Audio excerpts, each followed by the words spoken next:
Welcome to Cracking Conflict, a 15-episode series on the Fearlessly Human podcast.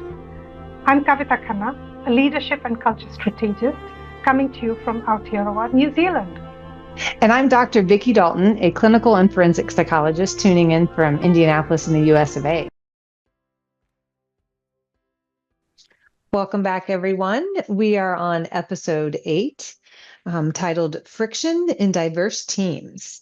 In our last episode, we really spent some time unpacking about deep listening and how it can actually de-escalate the conflict. But what really happens when friction isn't about listening, it's actually about difference. In this episode, we explore why diverse teams often feel more uncomfortable and why that's actually a strength. I feel like this is a really great place for you to start, Ms. Kavita, about why do these diverse teams sort of feel messier and they produce better?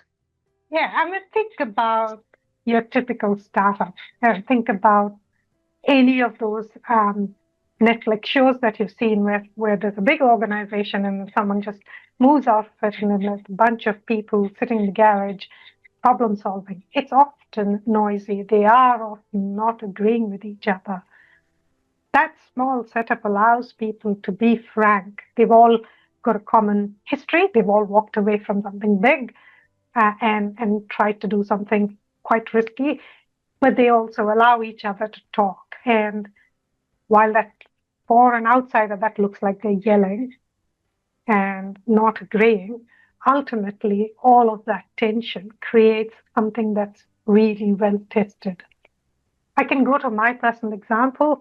I still remember my father saying, you need to argue this point. We'd have these political discussions at the dinner table, and we were really encouraged to get on both sides of the argument and talk about why that is a good idea or not good idea. And we naturally were on different ends of the argument, and it was okay.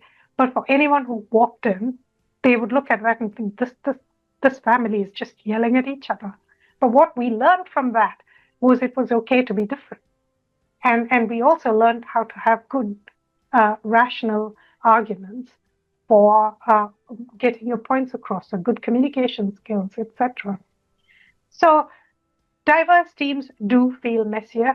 On the outside, for the outsider, it doesn't look like they are agreeing. But then that's not the point. The point is that you actually creating conditions for disagreement so that whatever you're working on, that idea gets refined and becomes better. And so one of the things that I have seen people do well is for those kind of teams is that the leader or a facilitator is always saying this is about the idea, not about you all. So people individually feel okay to speak up. They feel okay to raise issues, but it's always about the idea. And sometimes I've seen good facilitators say things like, no idea is a bad idea. I'm going to put all the ideas on the table and no one's allowed to I was about to say which is disrespect someone else's ideas. So something like that really helps to get everyone use conflict as a tool for creativity or innovation. There's been some research that actually shows.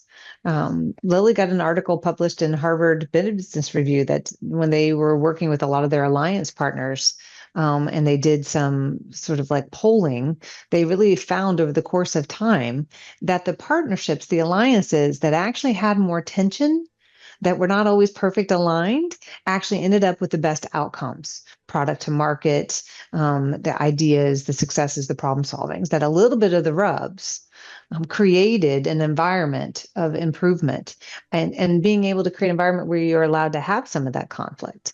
The idea that, no idea right now, we're in the idea stage. Let's just no idea is bad. Let's just keep tossing them out there. It's okay to present altering views and ideas. It's encouraged, that environment. And then shifting to the idea of, okay, now we've got our idea. We think we've chosen the idea. Now let's poke holes in it.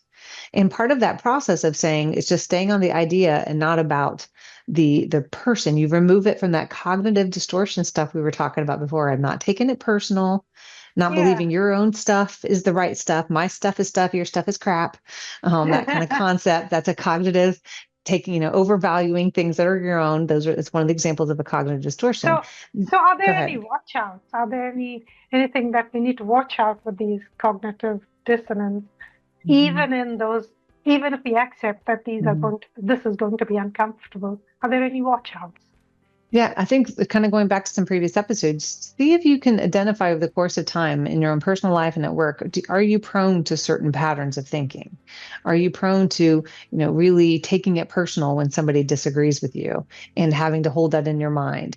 Are you aware maybe if somebody else in the room has a tendency to do that? And like I said, you can't point it out that you think they're engaging in a cognitive distortion, but you can be aware of it and kind of help remind this is about the idea creation. This isn't about taking it personal. And the idea of reminding people that we are a team. And by definition, we want diverse opinions. We want it to be people giving us a perspective at different angles and different levels, not for the purpose of not coming together, but for coming together well, for fitting the pieces together well. And in order to do that, that's diversity. If we were all the same, how would we ever come up with new ideas? And the reality, is the human element, right? Being fearlessly human, we've already brought it to the room. We've already brought our personalities. Maybe the differences are, one person's just quiet and it's hard for them to speak up in a room like that. Maybe it's hard for somebody, there's diverse in the firms that they just argue every point, even their own point. I've seen it happen in meetings that this was your point and now you're disagreeing with it. And I'm great with that if it's because you were influenced by hearing somebody else's diverse opinion about it and it influenced you. That's brilliant. That's an incredibly psychologically attractive and sound positive thing. But it requires you to be in as good of a headspace as you can be in. It requires you being able to navigate your emotions well. Yeah, um, I have to go back to improv training. Mm. And we used to play these games where we had to do yes and they were ridiculous situations. And our improv coach said, one of the things you do in improv, which I've taken as a life lesson, um, is you yield. And this yielding is a really powerful way of becoming a better improv person. And the concept is that often when we are asked to be clever or funny, we are in our heads, we're kind of trying to come up with the next bright idea or the next thing. But if we really listen and if we build on the ideas of the previous person, that's when true humor comes in. So you suspend your ego and you yield to Mm. whatever is happening. I found that deep and I I see love that this. happen. Yeah, I've seen that happening. I've seen that happening, particularly in improv when good improv happens.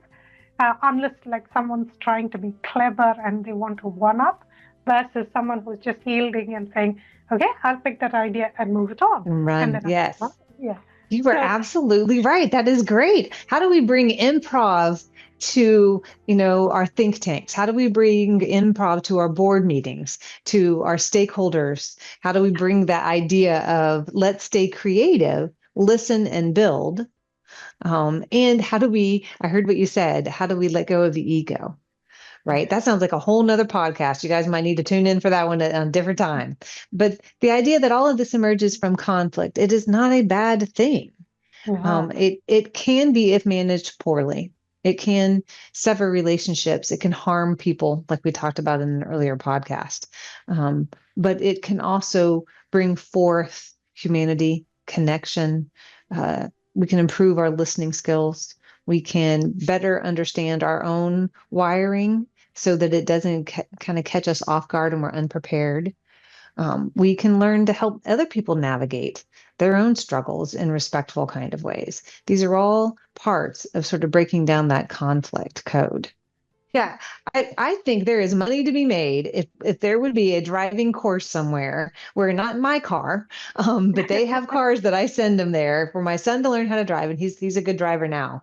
But in icy conditions or in slick conditions, or learning how to lose a little bit of control of your car, practicing the skills of what it feels like in real life, in real moment, but in a safe, controlled environment. What does that feel like? How do you respond? How do you break through that instinctual response and think through and problem solve and navigate? And I feel like you think about those race car drivers, right? They drive, at least for some of the types of races, like the Formula Ones, or the Indy 500 here in Indianapolis. They just go in a circle round and around. I feel like they're really good at that turn, right? Because they've been doing it thousands and thousands of times, right? But it's about when it catches you unprepared, when you're unaware. The people who have the widest base of their skill set, their widest base of being able to navigate their emotional responses, are the ones that can continue to listen, can continue to hear and problem solve, and get things accomplished. So this is all about widening your base.